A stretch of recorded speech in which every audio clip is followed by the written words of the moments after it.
नमस्कार दोस्तों, बहुत बहुत स्वागत करता हूं आप सभी लोगों का इस वीडियो में। आप देख रहे हैं जनता का हक और मैं हूं आपके साथ अजीत रावत। मिल्कीपुर उपचुनाव का नतीजा तो सामने आ ही गया। भारतीय जनता पार्टी ने झंडा गाड़ दिया और समाजवादी पार्टी को इस सीट पर उखाड़ फेंका और शायद इसलिए अवधेश प्रसाद लाख रोते लगते रह गए, लेकिन उनके रोने से यहां पर जनता का काम नहीं आया और मिल्कीपुर की जनता ने योगी आदित्यनाथ को साथ दिया। एक तरफ मिल्कीपुर के उपचुनाव के नतीजे सामने आए, वहीं दूसरी तरफ दिल्ली विधानसभा चुनाव को लेकर नतीजे ने भी भारतीय जनता पार्टी के साथ जो है दोस्तों अच्छा पेश आया। 27 साल बाद दिल्ली में वापसी कर ली भारतीय जनता पार्टी ने और इसी बीच बहुजन समाज पार्टी सुप्रीमो मायावती ने एक बड़ा फैसला लिया है और यह फैसला है बिहार विधानसभा चुनाव को लेकर। और 2025 में वही चल रहा है जब बिहार में विधानसभा चुनाव होने वाला है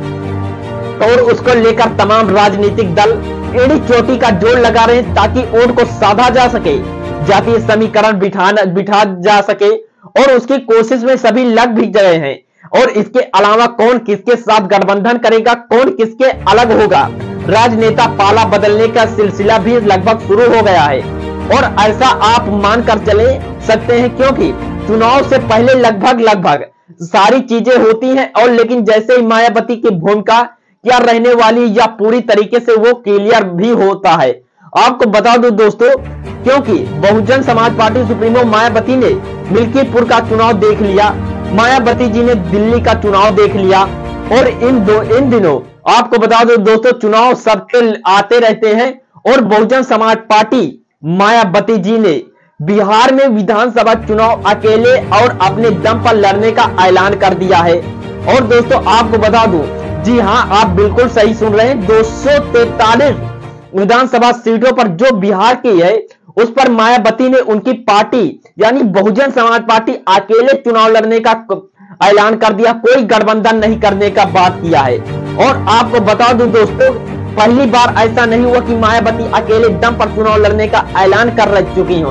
आपने गौर फरमाया होगा कि इंडिया गठबंधन से भी मायावती ने दूरी बना रखी है, हालांकि इसका बहुत ज्यादा फायदा उनको नहीं हुआ, लेकिन दूसरी तरफ इंडिया गठबंधन के नेताओं को या वहां पर राजनीतिक दलों को भी बहुत ज्यादा फायदा उस चीज का नहीं हुआ।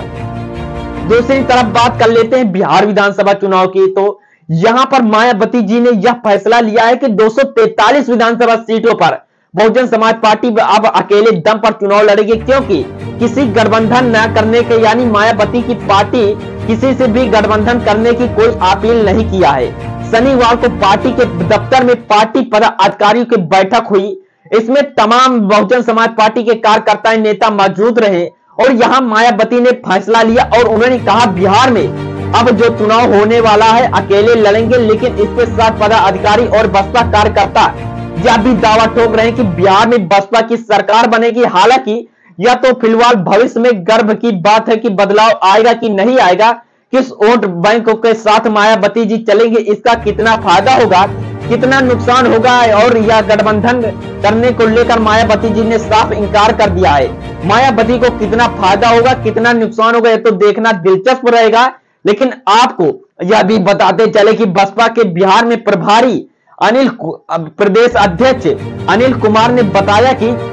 जनता एनडीए से उब चुकी है, नए विकल्प की तलाश में है और दिल्ली विधानसभा चुनाव के निष्पक्षता पर भी बसपा के नेता सवाल उठा चुके हैं। और आपको बता दो, इसी बीच मायावती और उनकी पार्टी किस प्रकार से एक्टिव नजर आने लगी है। बता दें, पिछली गलती सबक सीख लिया है और मायावती जी ने यहाँ पर 2020 में बहुजन समाज पार्टी ने